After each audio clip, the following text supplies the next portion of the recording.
What's up, guys? Toady here from Toady's Toolbox, and this is kind of an impromptu video I'm doing last second because something extraordinarily big happened in the tool world that kind of concerns all of us, and I, felt like doing a video about my initial reactions and opinions on the entire situation.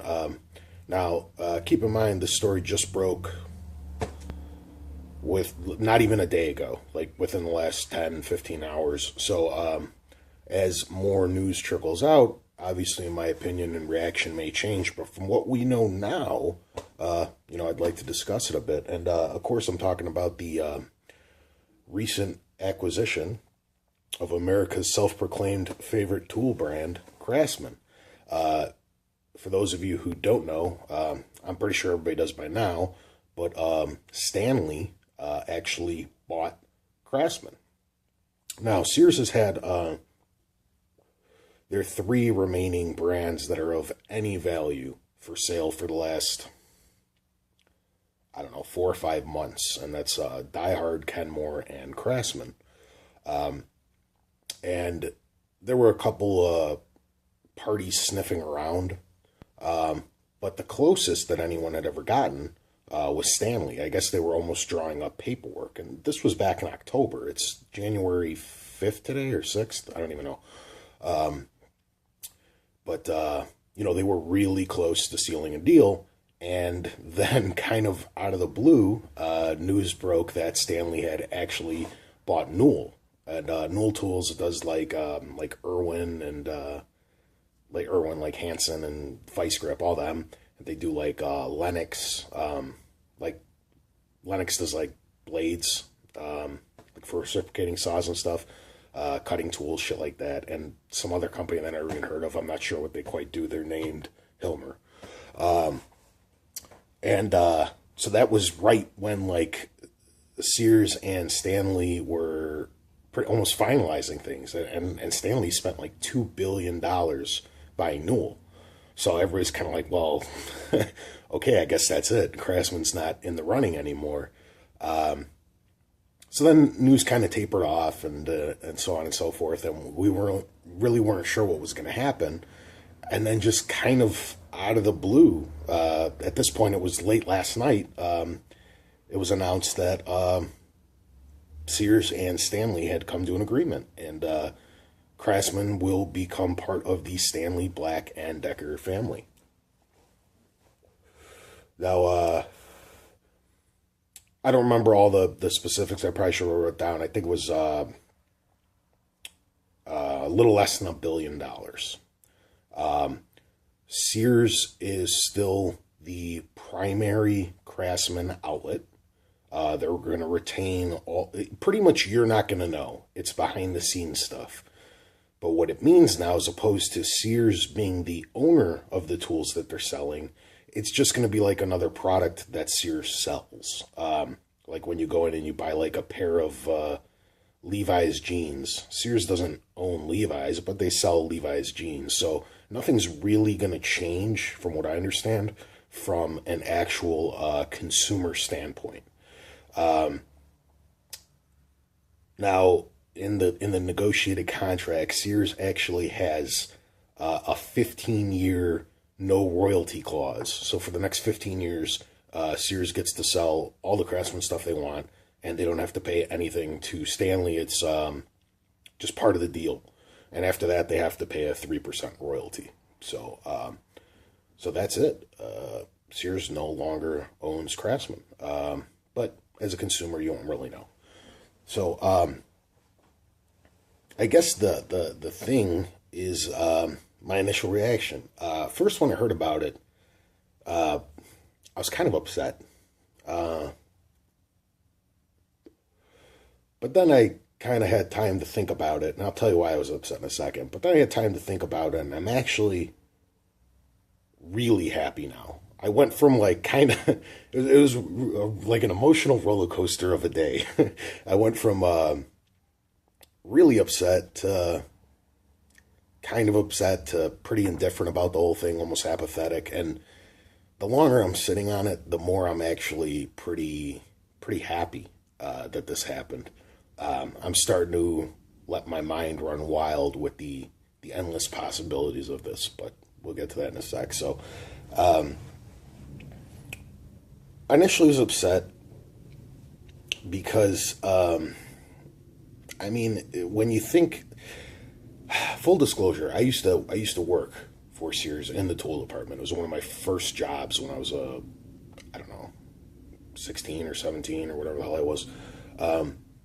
This was back in the 90s, late 90s, but 90s, when stuff was still produced here. I believe at the time they had contracted Armstrong Tools, because for those who don't know, Sears actually doesn't make anything. Okay, I know this is not big trade secrets or anything. I'm not like giving everything away. This is like well-known stuff, especially nowadays in the days of the internet. Sears does this with everything, with their lawn equipment, with their tools, with their anything that says Craftsman on it. They don't make a thing. Sears was the masters of this, and now everybody else kind of copied their model and improved upon it. But what they did was they'd source from everyone else, and it was kind of like a mutual beneficial deal where a small company who was really good at making like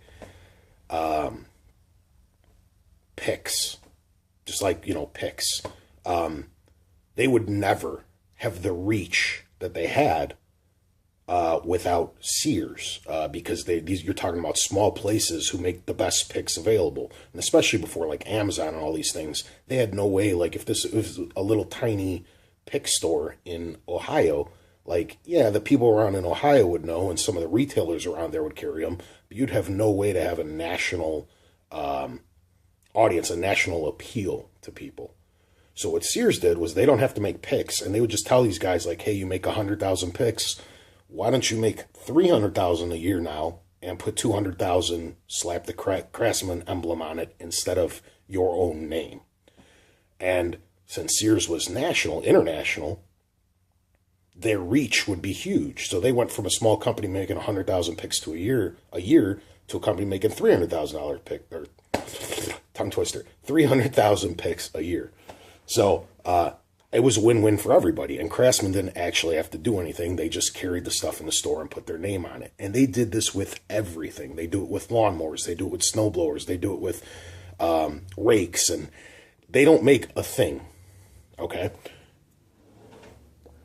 So it's actually the same thing with their Kenmore appliances as well as their Die-Hard batteries. But I think you guys get the point. We can move on. So I don't even know where I was going with all this. So I used to work for them. And I really did love their products before I started moving into some of the higher end stuff. They were always good enough for like the stuff I do. I mean, I wrench a lot, but I don't wrench for a living. I'm not using these tools 8 hours a day every day. I'm using them almost every day to do something.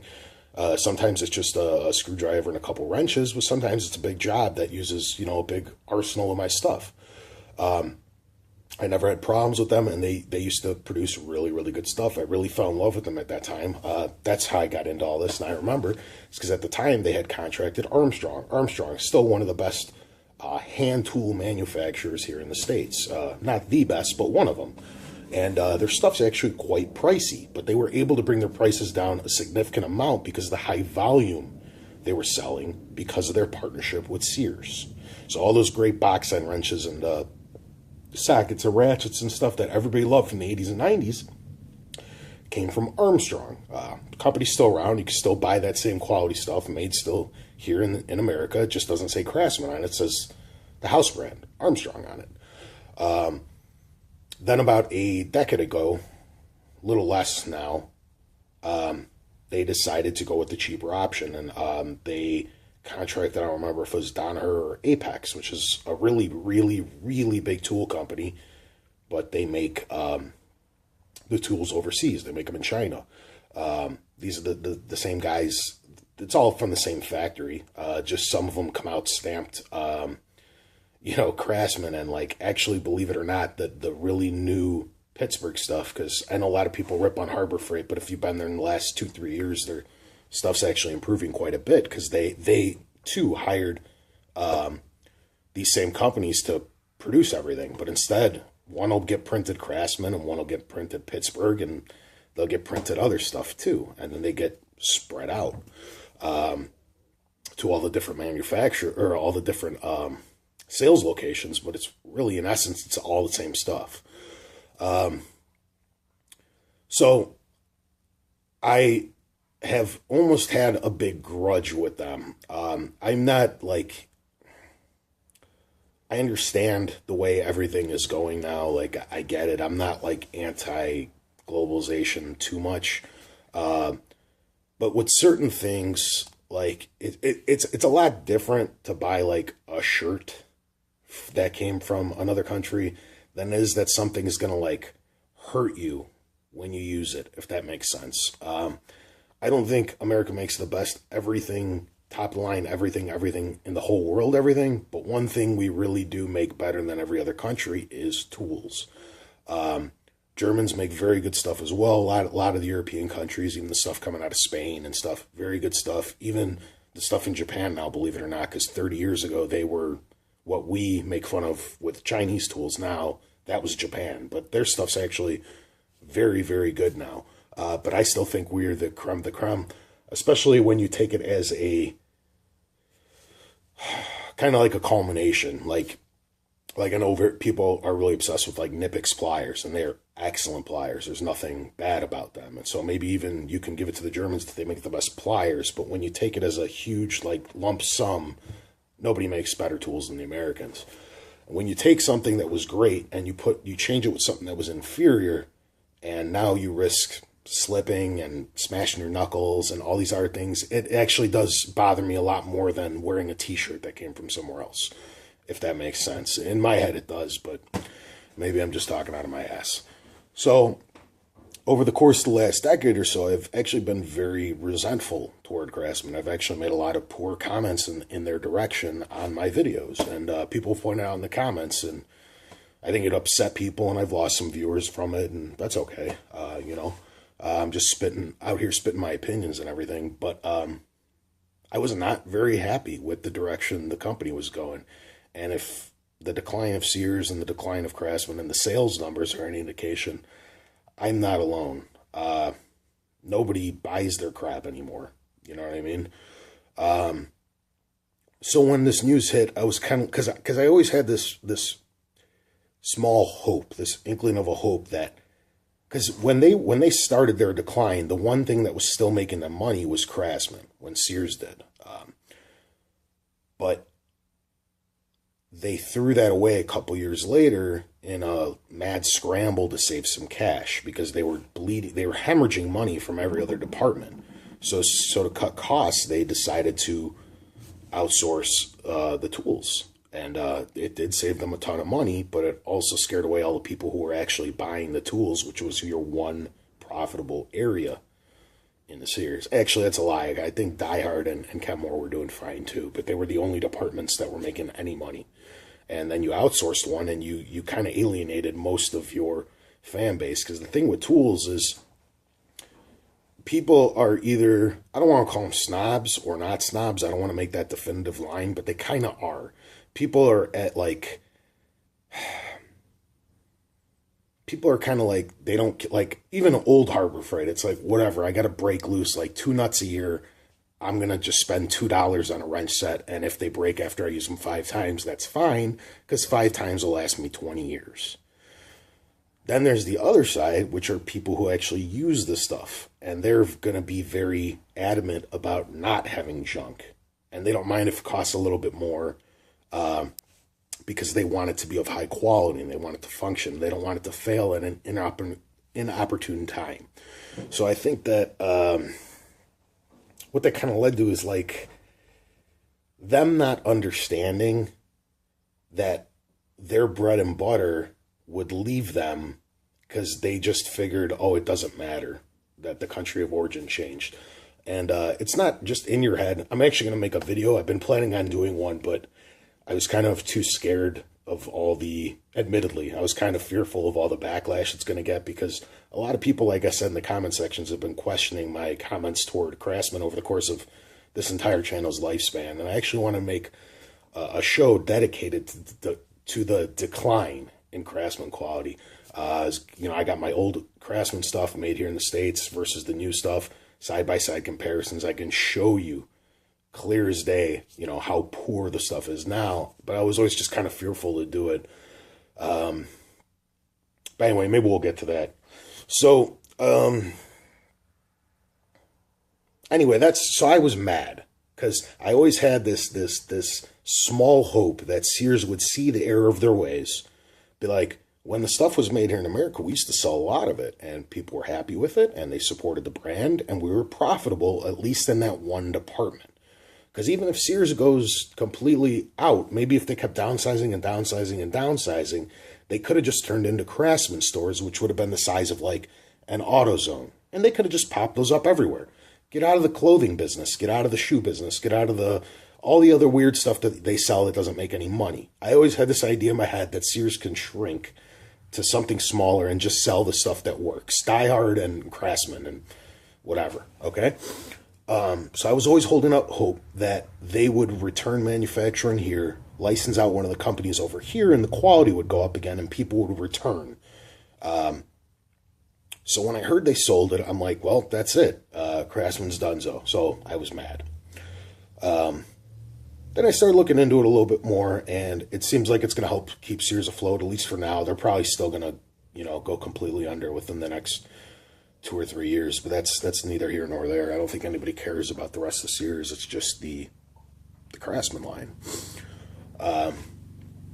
So, I kind of started becoming okay with it, and now in retrospect, I'm actually quite happy. Now, Stanley outsources a lot of stuff.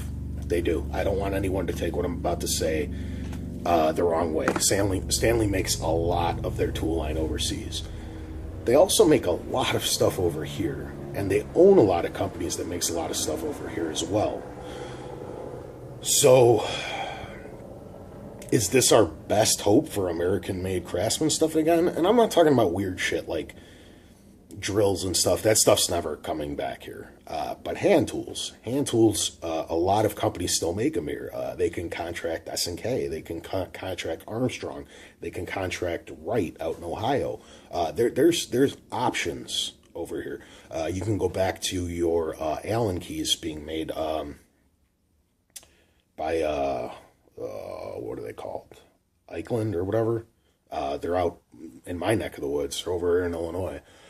There's options for them to start recontracting good companies. You got like Vaughn Hammers or Estwig or whatever. At like all the little divisions, somebody still makes the stuff here, and maybe Stanley can line some of that stuff up for us again, and we'll be able to get proper U.S. made hand tools once again under the Craftsman badge.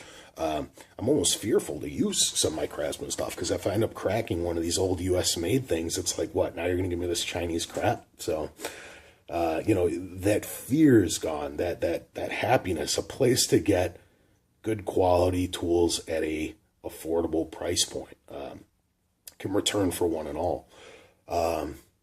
So I started getting a little happier about it. I'm not saying that's exactly what's going to happen, because it probably won't, because I don't think Stanley gives a shit. But it could happen. So I'm starting to get a little happier, as it were, the more that I thought about it. And the other thing I wanted to say is, because I was kind of like, who wins with this whole situation? And it's definitely us from a consumer standpoint, because it can't get any worse. I think Stanley knows, because they're probably a smarter company. They're probably more savvy than Sears is, because I think they understand what was the selling point of Craftsman, which was affordability with tools you could take pride in. Because I severely doubt they're buying the name just to keep pumping out garbage, because Stanley, I don't want to make fun of them, because they are a huge multifaceted tool company. They're one of the few, if not the only one, that does a full range. And it's strange, because their figure, like their names that are out in front of everything are actually their lowest end stuff. But that's how they started out. Stanley is junky. You guys kind of know that. Besides like their Fat Max line and their utility knives and stuff. Their stuff's like their screwdrivers and stuff. It's all kind of junky. And then they bought Black & Decker, one of the biggest power tool companies in the world. And again, their stuff's kind of, you know, they're like $20 drills and stuff. They're not great stuff. But they own a lot of other stuff that does do high quality stuff, like DeWalt and like Mac Tools and like Proto and shit like that. That's all under the Stanley name. You have like cheap low end stuff. You have like industrial brands, and you have like tool truck brand stuff, and everything in between. So they've got a lot of pull. They can do a lot of different things, and with the amount of companies they own, and I don't even know them all, but it's a lot. With the amount of companies under the Stanley Black & Decker umbrella at this point, they could probably keep everything in-house and just shuffle stuff around, because all the industrial brands are still made here, because they have to be, because those are the ones that get contracted to the U.S. government, and the U.S. government does not buy anything that is not made over here when it can be avoided.